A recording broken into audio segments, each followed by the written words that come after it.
Hello friends, welcome to our channel free pharmacy Gyan. तो आज की वीडियो में हम देखेंगे कि आखिरकार क्या होते हैं primary metabolites and secondary metabolites. इन दोनों के बीच डिफरेंस देखने के पहले हम कुछ पॉइंटों को देखते हैं, जिससे कि आपको सही समझ में आएगा कि primary metabolites and secondary metabolites में क्या डिफरेंस होता है। तो आइए हम देखते हैं कि प्लांट कॉन्स्टिट्यूएंट क्या होते हैं।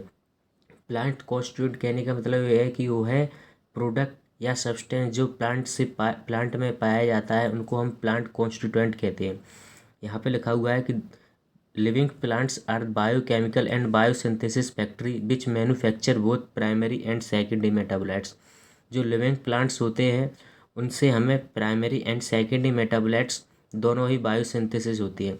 इसमें मेटाबोलाइट्स शब्द आया है, तो आइए हम देखते हैं कि मेटाबोलाइट्स क्या होते हैं। तो मेटाबोलाइट्स वो है सब्सटेंस होते हैं जो कि वेरियस केमिकल रिएक्शन के बीच में बनते हैं या इंटरमीडिएट के रूप में बनते हैं, उसी को हम मेटाबोलाइट्स कहते हैं। और यही मेटाबोलाइट्स हमारे सेकेंडरी मेटाबोलाइट्स होते हैं और प्राइमरी मेटाबोलाइट्स होते हैं। तो आइए हम देखते हैं कि क्या डिफरेंस होता है प्राइमरी एंड सेकेंडरी मेटाबोलाइट्स में।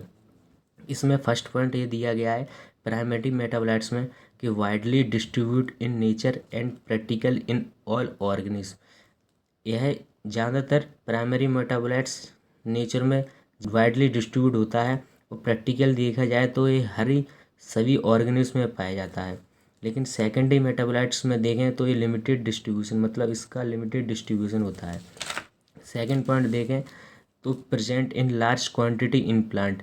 जो प्राइमरी मेटाबोलाइट्स होते हैं वो प्लांट में लार्ज क्वांटिटी में पाए जाते हैं, और जो सेकेंडरी मेटाबोलाइट्स होते हैं वो स्मॉलर क्वांटिटी में पाए जाते हैं देन प्राइमरी मेटाबोलाइट्स। अगर हम प्राइमरी मेटाबोलाइट्स से कंपैरिजन करें तो सेकेंडरी मेटाबोलाइट्स होते हैं वो कम क्वांटिटी में होते हैं than primary metabolites.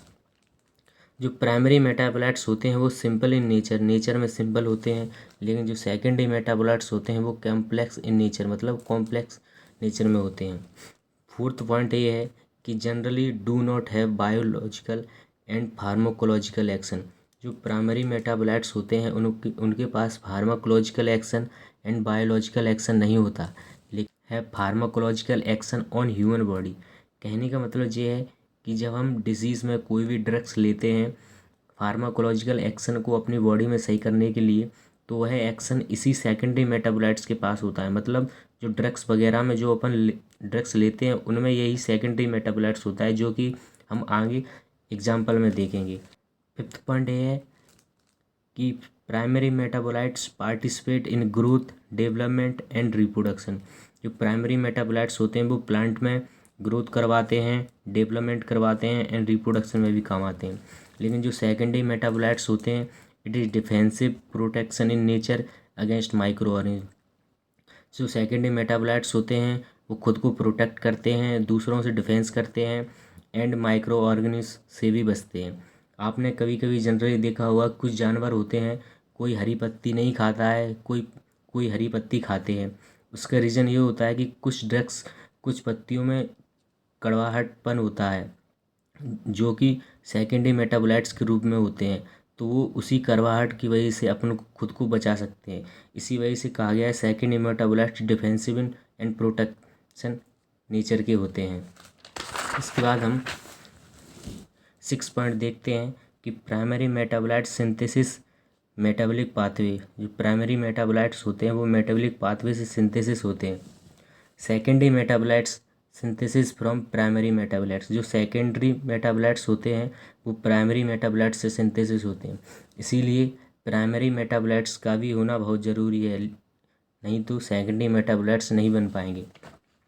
Primary metabolites के एग्जांपल हैं carbohydrates, lipids, fatty acid, proteins and nucleic acid. आपने कभी नहीं सुना होगा कि हम हाइड्रेट को एज अ फार्माकोलॉजिकल एक्शन या बायोलॉजिकल एक्शन के रूप में लेंगे। कभी नहीं सुना होगा कि आप प्रोटीन को फार्माकोलॉजिकल एक्शन के रूप में लेंगे।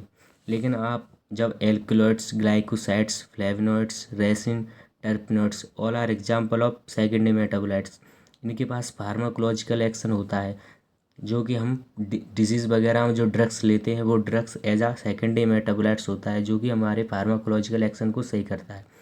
तो friends, thanks for watching my video. Friends, अगर आप जानना चाहते हैं किस प्रकार primary metabolites and secondary metabolites का सिंथेसिस होता है, किन पाथवे के द्वारा बनते हैं, जैसे कि mevalonic pathway, shikimic acid pathway, amino acid pathway. अगर आप इसी प्रकार से सिंपल तरीके से और भी वीडियो देखना चाहते हैं तो हमारे चैनल को प्लीज़ सब्सक्राइब करें, जिससे कि आगे आने वाले हमारे चैनल की तरफ से नोटिफिकेशन आप तक पहुंच सकें। Thank you.